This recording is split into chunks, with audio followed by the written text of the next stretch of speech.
Hello दोस्तों, स्वागत है आपको अपने चैनल EDU 360% में। चलिए आज हम ट्रांसफार्मर का नेक्स्ट लेक्चर लेके आए हैं जिसमें हम कवर करेंगे इफ़िशियंसी ऑफ ट्रांसफार्मर। तो बिना देर किए चलिए देखते हैं इफ़िशियंसी क्या होती है। तो ट्रांसफार्मर से प्राप्त आउटपुट तथा उसको दी गई इनपुट के रेशियो को ही ट्रांसफार्मर की इफ़िशियंसी कहते हैं। ट्रांसफार्मर की इफ़िशियंसी किसे कहते हैं कि हम ट्रांसफार्मर को कितना इनपुट दे रहे हैं बटा उससे इनपुट दे रहे हैं और उससे हमें कितना आउटपुट प्राप्त हो रहा है, यानी इन दोनों के रेशियो को ही हम ट्रांसफार्मर की इफ़िशियंसी कहते हैं। इस प्रकार से प्राप्त इफ़िशियंसी को हम कमर्शियल इफ़िशियंसी कहते हैं। और इस प्रकार से जैसे कि एन मतलब कि आउटपुट बटा इनपुट को हम क्या कहते हैं, कमर्शियल इफ़िशियंसी भी कहते हैं। देखिए इफ़िशियंसी को ईटा से रिप्रेजेंट करते हैं। इफ़िशियंसी को किससे रिप्रेजेंट करते हैं? ईटा से। और ईटा क्या होता है? Output by input. अब देखिए यह दूसरा है, ईटा बराबर output by output plus loss. देखिए ये हम यहाँ पे डायग्राम बनाए हैं जिसमें हम प्राइमरी को उसको सप्लाई से जोड़े हैं। जब सप्लाई से जोड़ेंगे तो उस वाइंडिंग को हम प्राइमरी कह देंगे और इसमें एक I1 करंट फ्लो हो रही है और इसका EMF E1 है और इसका पावर फैक्टर cos ∅1 है। और सेकेंडरी पे लोड लगाए हुए हैं तो इसमें एक करंट I2 फ्लो हो रही है, इसका EMF E2 है और इसका पावर फैक्टर cos ∅2 है। तो देखिए क्या होता है, एन जो ईटा है वो output by output plus loss होता है। तो ट्रांसफार्मर में दो लॉस होती है, एक कॉपर लॉस और एक कोर लॉस। तो आउटपुट कितना दे रहा है? आउटपुट दे रहा है V2, यानी इसका कितना टर्मिनल का वोल्टेज है, और I2 मतलब कि इसमें कितना करंट हो रहा है, वो उतना कितना इसमें करंट फ्लो हो रहा है। V2 I2 cos ∅2 यानी, और इसका power factor divided by V2 I2 power है, ये power actually power equal to VI होता है। तो ये कितना पावर दे रहा है, और तो V2 I2 cos ∅2 आउटपुट में मिल रहा है और आउटपुट का V2 I2 cos ∅2, यहाँ पे आउटपुट का पावर हम रख दिए हैं प्लस लॉस। तो यहाँ पे जो है ये कोर लॉस है, यहाँ पे I² R2 यानी सेकेंडरी में I करंट फ्लो हो रही है और इसका रेजिस्टेंस कुछ होगा R2, इसका रेजिस्टेंस R2 होगा। तो इसमें जो कॉपर लॉस होगा वो I² R2 हो जाएगा। और देखिए परसेंटेज इफिशियंसी किसे कहते हैं, तो ईटा का percentage equal to V2 I2 cos ∅2 बाई V2 I2 cos ∅2 plus core loss plus copper loss into 100, इसको कहते हैं परसेंटेज इफिशियंसी। आगे देखते हैं। अब देखिए जो वो इक्वेशन मिला था उसको, उसके न्यूमरेटर मतलब हर और अंश में 1/I2 से मल्टीप्लाई करने पे या I2 से डिवाइड करने पे क्या होता है, जो ईटा होता है इसमें हम I2 से डिवाइड, ऊपर ईटा के न्यूमरेटर में I2 से डिवाइड किए हैं और इसके डिनोमिनेटर में भी I2 से डिवाइड कर दिए हैं। तो यहाँ पे I2 से I2 कैंसिल हो गया है और V2 I2 cos ∅2 plus PI by PI,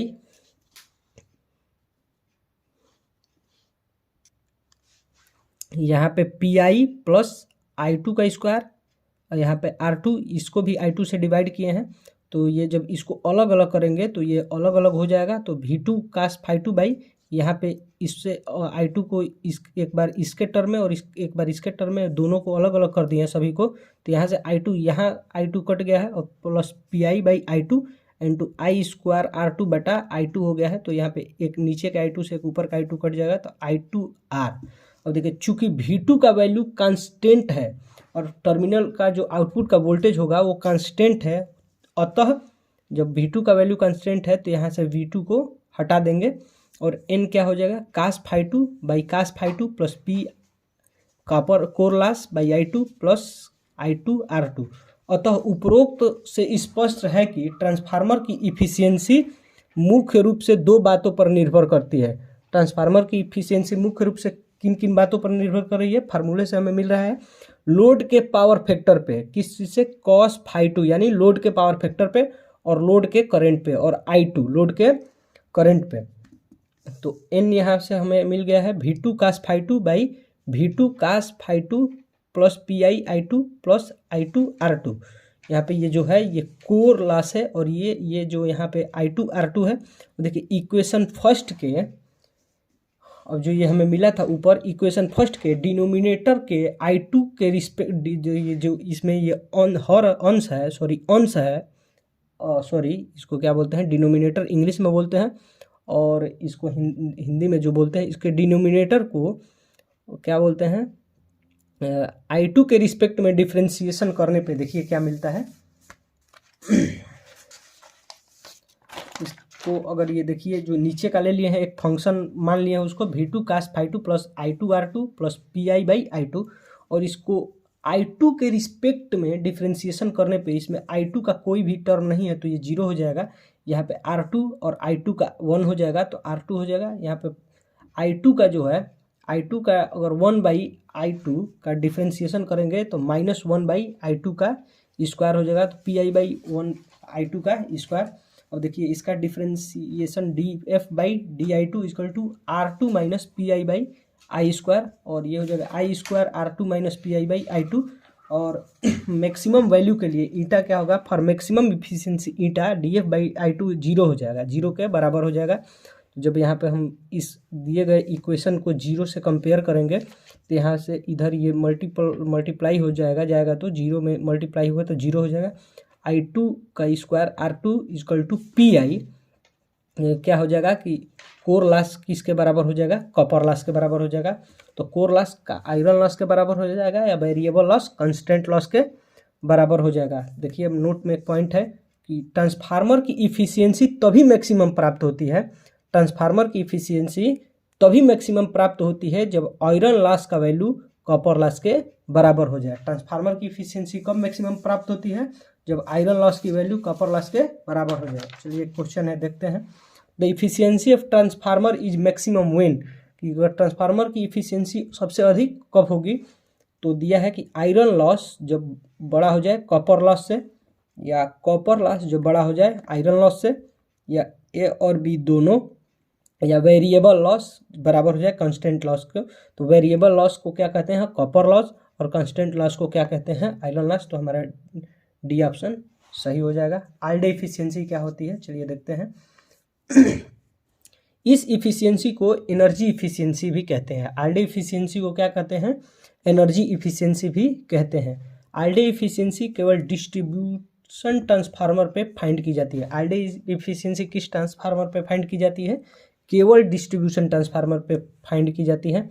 N all day मतलब all day efficiency = output in kilowatt hour for 24 hour, 24 घंटा के अंदर कितना बिजली ये बिजली दी है, मतलब कितना इलेक्ट्रिकल एनर्जी खपत हुआ है, बराबर output in kilowatt hour for 24 hour, तो 24 घंटा में कितना आउटपुट दिया है, प्लस लॉस इन 24 आवर, 24 घंटे में कितना लॉस हुआ है वो जोड़ देंगे तो आरडे इफिशियंसी हो जाएगा।